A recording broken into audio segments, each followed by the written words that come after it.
આપણા માતા પ્રત્યેના પ્રેમમાં અને કનૈયાના માતા પ્રત્યેના પ્રેમમાં. આપણે મોટા થઈને માને શિખામણ આપીએ કે હવે થોડી કઈ હું તમારા પાસે આવું, હવે થોડી કઈ હું તમારા પાલવે આંસુ લૂછું, હવે થોડી કઈ હું આમ કરું, હવે હું મોટો થઈ ગયો છું. પણ કનૈયા તો વિચાર કરો કે જેણે ગીતાનું જ્ઞાન આપ્યું, મહાભારતનું યુદ્ધ કરાયું, જેણે આ સંસારને પાપથી મુક્ત કર્યો, આ સંસારનો ભાર હળવો કર્યો, જે સમગ્ર સંસાર દ્વારિકાધીશ પાસે આમ માંગવા જાય, દ્વારિકાધીશના ચરણે નમી જાય, એ દ્વારિકાધીશ રાજ સિંહાસન પરથી ઉતરીને યશોદા મૈયાના ચરણમાં બેસી જાય, એ સમયે પણ કૃષ્ણ યશોદા મૈયાના પુત્ર જ રહ્યા છે. અને એટલે યશોદા મૈયા જેવો પ્રેમ કનૈયાને કોઈ નથી કરી શકતું, ને કનૈયા જેવો યશોદા મૈયાને પ્રેમ કરે છે એવો કોઈને નથી કરતા. દેવકી મૈયાને પણ નથી કરતા જેવો યશોદા મૈયાને કરે છે. અને આપણે માને સમજાવવા બેસીએ કે હવે જો હું મોટો થઈ ગયો છું, મારામાં બહુ મગજમારી કરવાની નહીં. કૃષ્ણ જેવા ખરેખર કોઈ પુત્ર નથી. કનૈયા જ્યારે ચંદ્રમાને માખણ સ્વરૂપે બતાવે અને યશોદા મૈયા લાલાને ખોળામાં લે, ગોપીઓ સમજાવે, અરે એ તો ચંદ્રમા છે, એમને થોડી અહીંયા લવાય. પણ મૈયાની ભાષા અલગ છે. માં બાળકને એ ભાષામાં સમજાવે છે જે ભાષામાં બાળક સમજી જાય. અને યશોદા મૈયા કાનાની ભાષામાં કનૈયાને સમજાવે છે, કહે છે કાના છે, માખણ છે, વાત તો સાચી છે, પણ જો અંદર તને કાળું કાળું કંઈક દેખાય છે, કહે હા દેખાય છે, કહે વિષ છે, એટલે વિષયુક્ત માખણ આપણાથી ખવાય નહીં. કહે વિષ કઈ રીતે લાગ્યું? સમગ્ર સમુદ્ર મંથનની કથા કે એકવાર દૂધનો બહુ મોટો સમુદ્ર ને એનું મંથન થયું અને એમાંથી આ માખણ નીકળ્યું, સાથે વિષ નીકળ્યું, એટલે અમુક છાંટા આ માખણ પર લાગી ગયા. સમજાવવા જાય એટલામાં તો લાલા નિદ્રાધીન થઈ જાય. પ્રભુ હવે ધીરે ધીરે ચાલતા શીખી ગયા છે, અને ચાલતા શીખે બાળક એટલે ક્યાં હાથમાં રહે. અને આ તો કૃષ્ણ ક્યાં, હજી તો મૈયા એમ કહે કે લાલા બેસજે, હું હમણાં દૂધ લઈને આવું. એટલામાં તો કનૈયા ક્યાં કોક ગોપીના ઘરે બેસીને ભોજન ગ્રહણ કરી આવે. ચાલતા શીખ્યા છે એટલે હવે મિત્રોની ટોળી બની છે. અને મિત્રોની એ ટોળીમાં દરરોજ સવાર પડે સ્નાન આદિ કરીને યશોદા મૈયા સુંદર સજાવે. શ્રૃંગાર કેવો કરે છે મૈયા? સુંદર પીતાંબર ધારણ કરાવે, કમરથી એક ઉપવસ્ત્રને બાંધે, એક ઉપવસ્ત્ર ખભે નાખે, ગળામાં માળા, કાનમાં કુંડળ, મસ્તક પર પાઘડી બાંધીને એના પર મોર પીછ સજાવે, હાથમાં કંકણ, પગમાં પાયલ, કમરમાં કંદોરો, અને એવો કનૈયાનો શ્રૃંગાર કરે. અને એ કનૈયા આમ કમરમાં વાંસળી ખોસીને ઠુમક ઠુમક ચાલતા ચાલતા મિત્રો પાસે જાય.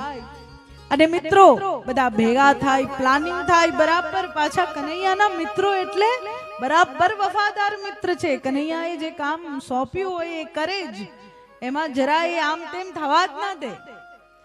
કનૈયા રોજ કહે કે આપણે બરાબર સમાચાર લઈને આવવાના કે કઈ ગોપી કાલે બહાર જવાની છે, એના ઘરમાં માખણ ક્યાં મૂકવામાં આવે છે, કેટલા પહેરેદાર છે, ઘરમાં કોણ કોણ હોય છે, કયા સમયે માખણ ચોરી કરવા જવાય. અલગ અલગ અલગ અલગ ગ્વાલ બાળકોને બધા સમાચાર સોંપેલા છે ને બધા સમાચાર લઈને આવે. કહે કનૈયાને, એટલે કનૈયા કહે ચાલો આજે સુનંદાના ત્યાં માખણ ચોરી કરવા જવાનું છે, નક્કી થાય. એટલે સૌથી પહેલા તો ઘરના બહાર દરવાજાના બહાર ઉભા રહીને, પહેલા તો પેલું ડેલી જેવું હતું ને દરેક ગામડામાં, એટલે મોટો દરવાજો હોય એના બહાર કનૈયા ઉભા રહે. બધા ગ્વાલ બાળકો સરસ એક સીડી જેવું બનાવી દે, એની ઉપર કનૈયા ચડે અને દિવાલની ઉપરથી આમ બરાબર ધ્યાનથી જોવે કે માખણની મટકી કઈ બાજુ જાય છે. જેવું દેખાય કે આ રૂમ તરફ, આ કક્ષ તરફ માખણની મટકી ગઈ છે, એટલે બધા ગ્વાલ બાળકો ભેગા થઈને પ્રવેશ કરે. કોઈ બે ગ્વાલ બાળકો ચોકી ભરે છે, કોઈ બે તૈયારીમાં છે કે જેવું કોઈ આવે કે કનૈયાને લઈને દોડવું. અને બીજા જે 5-6 ગ્વાલ બાળકો હોય એ બધા એકના ઉપર એક થાય ને સૌથી ઉપર કનૈયા ચડે. જો ઉપર મટકી હોય તો, જો નજીકમાં મટકી હોય તો કનૈયા સૌથી પહેલા જુએ મટકીમાંથી કઈ સૌથી મોટી છે. નાનીને શું કરવી, અમે આટલા બધા છે, નાનીથી થોડી કઈ પેટ ભરાતું હશે. એટલે મોટી મટકી કનૈયા લેશે હાથમાં. પહેલા બધા ગ્વાલ બાળકોને બધાને માખણ ખવડાવશે ને અંતે પોતે ગ્રહણ કરશે. બધાને જમાડીને જમવાનો પ્રભુનો સ્વભાવ છે. આ માખણ ચોરીની લીલા શરૂ થઈ એટલે શરૂઆતમાં તો ગોપીઓને એમ કે આ તો વાંદરું આવીને ખાઈ જતું હશે, ઉંદર આવીને ખાઈ જતું હશે, પણ આ તો ધીરે ધીરે ધીરે પહેલા તો ખાલી ખવાતું, પછી તો એ માખણમાં પગલા દેખાવા લાગ્યા એટલે કહે આ ગડબડ છે.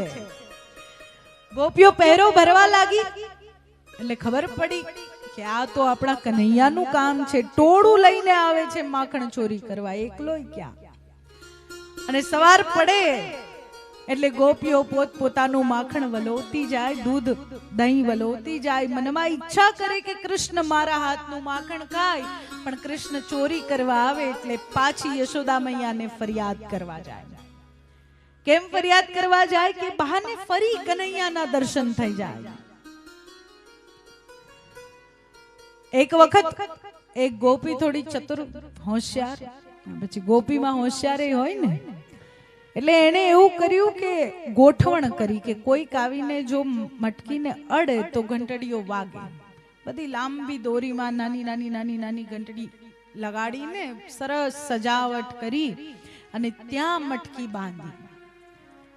હવે કનૈયા તો રોજના નિયમ પ્રમાણે માખણ ચોરી કરવા ટોળી લઈને ઉપડ્યા. પ્રવેશ કર્યો, જોયું કે અચ્છા આજે અમારા માટે જાલ છે. પણ કનૈયા કહે કે તારી વાત થોડી માનશે કે આ બધી નાની નાની ઘંટડીઓ, તો મારી વાત માનશે. એટલે એમને કહે કે જો બિલકુલ ચૂપ, બોલવાનું નહીં, વાગવાનું નહીં, અવાજ કરવાનું નહીં. બધી ઘંટડીઓ પણ જી પ્રભુ જે આજ્ઞા, ના પાડી છે તો અમે અવાજ નહીં કરીએ. પ્રભુ એ મટકીમાંથી માખણ લીધું, બધાને પહેલા જમાડી અને આમ લઈને જેવો આમ કોડીઓ ભરવા ગયા કે બધી ઘંટડી એક સાથે વાગી. ભગવાન કે ના પાડી હતી ને તમને કે વાગતી નહીં. કહે અરે પ્રભુ તમને ભોગ લાગે તો અમારે તો વાગવું પડે ને, અમે નથી કહેતા, શાસ્ત્રમાં આવું લખ્યું છે, અમે ના વાગીએ તો અમને દોષ લાગે એટલે અમે તો વાગી. અને જેવી આ વાગી એટલે ગોપી દોડતી દોડતી આવે છે કે આજે તો ગયો તું, આજે તો પકડાઈ જ ગયો. કનૈયાનો હાથ પકડીને આખા નગરમાં, આખા ગોકુળમાં બબડતી બબડતી, હા તને કોઈ પકડતું નથી એટલે તું દર વખતે છટકી જાય છે, દર વખતે બધાને તું ઉલ્લુ બનાવે છે કે ના ના તે તો માખણ ચોરી નથી કરી, ભગવાને તને ભોળો ચહેરો શું આપી દીધો છે, તું તો ભોળો જ બનીને ફરે છે, પણ તું તો ભોળો નથી, આમ નથી, તેમ નથી. ગોપીઓની વાત, ગોપીની વાત સાંભળતા સાંભળતા પ્રભુ એના પાછળ ચાલીને જઈ રહ્યા છે ને બરાબર નગર મધ્યમાં, ગોકુલ મધ્યમાં જઈને કહે ઊભી રે, ઊભી રહી જા. કહે બોલ, હાથ દુખે છે મારો, હાથ આવો કોમળ, આટલો નાજુક, આટલો નમળો, તું ખેંચી ખેંચીને લઈ જાય છે. આવું છું ને તારા સાથે, હાથ બદલવા દે. ગોપી જેવો હાથ બદલવા કહે, હાથ શું ગાયબ, દેખાય જ નહીં કનૈયા ત્યાં. ગોપી પહોંચી યશોદા મૈયાના ત્યાં. યશોદા, અરે ઓ યશોદા, જો આજે તો હું તારા લાલાને પકડીને લાવી છું, હવે તું કહીને બતાવ કે તારો લાલો માખણ ચોરી નથી કરતો. યશોદા મૈયા આવ્યા, કહે બેસી જા, બેસી જા, પાણી આપું, પાણી પીશ, કઈ ચા નાસ્તો કરીશ. અરે હું કહું છું કે તારા લાલાને પકડીને લાવી છું. અને પાછા અંદરથી લાલા બૂમ પાડે છે, મૈયા ભૂખ લાગી છે, જલ્દી આવો. યશોદા મૈયા કહે જો તો કોને લઈને આવી છે. આમ હાથ આગળ કરે એટલે પોતાનો જ પુત્ર જોયો એટલે કહ્યું કે અરે તું ક્યાંથી આવી ગયો, અને એ પણ પાછો કનૈયાનો પાકો ભગત છે. એટલે એ જરાય આમ કનૈયાનું નીચું ના પડવા દે. એટલે એ કે તું તો મને કનૈયો કનૈયો કનૈયો કરીને લઈને આખા ગામમાં ફેરવતી આવી. હું ક્યારનો કહું છું કે હું કનૈયો નથી, પણ તું મારી વાત જ નથી સાંભળતી. એવો પાકો ચેલો છે કે પોતાની માતાને પણ ક્યાંય ગોળ ફેરવી દીધી કે મારા કનૈયાનું, અમારા રાજાનું કઈ નીચું થોડી થવા દેવાય. કનૈયા બહાર આવ્યા, કહે મૈયા કોણ છે, ભૂખ લાગી છે ને કોણ છે. મૈયા કહે કોઈ નહીં લાલા, એ તો જરાક એને સમજવામાં ભૂલ થઈ હતી. ગોપી વિચારમાં કે મેં તો કનૈયાને જ પકડ્યો હતો, આ મારો પુત્ર ક્યાંથી આવી ગયો? પુત્રને ધમકાવે છે, સાચું બોલ, તું જ હતો? કહે હા હું જ હતો. મને ભૂખ લાગી હતી, માખણ ખાતો હતો અને તું તો મને પકડીને લઈ આવી. એ પાછો હોશિયાર છે, હું બધે માખણ લગાવીને આવ્યો, એમ નહીં કે એમને આવી ગયો કનૈયાને બચાવવા. જેવી ગોપી જવા લાગી, ગોપી વિચાર કરે કે આ કઈ રીતે થયું, એટલે કનૈયા પાછા માર્ગમાં આવીને ઊભા રહ્યા. કેમ? બહુ ડહાપણ સૂજ્યું નહીં? બહુ હોશિયાર સમજે છે. ગોપી કહે તને તો હું જોઈ લઈશ. કહે હવે ફરી જો તું મને જોવા આવીને તો તારા પતિનો હાથ પકડાવી દઈશ. પછી આખું ગોકુળ હસશે કે પતિને કનૈયો કનૈયો કરતી લઈને જાય છે. ગોપીઓનો ભાવ એવો છે કે ઈચ્છે છે કે કૃષ્ણ અમારે ત્યાં આવે, કનૈયો અમારે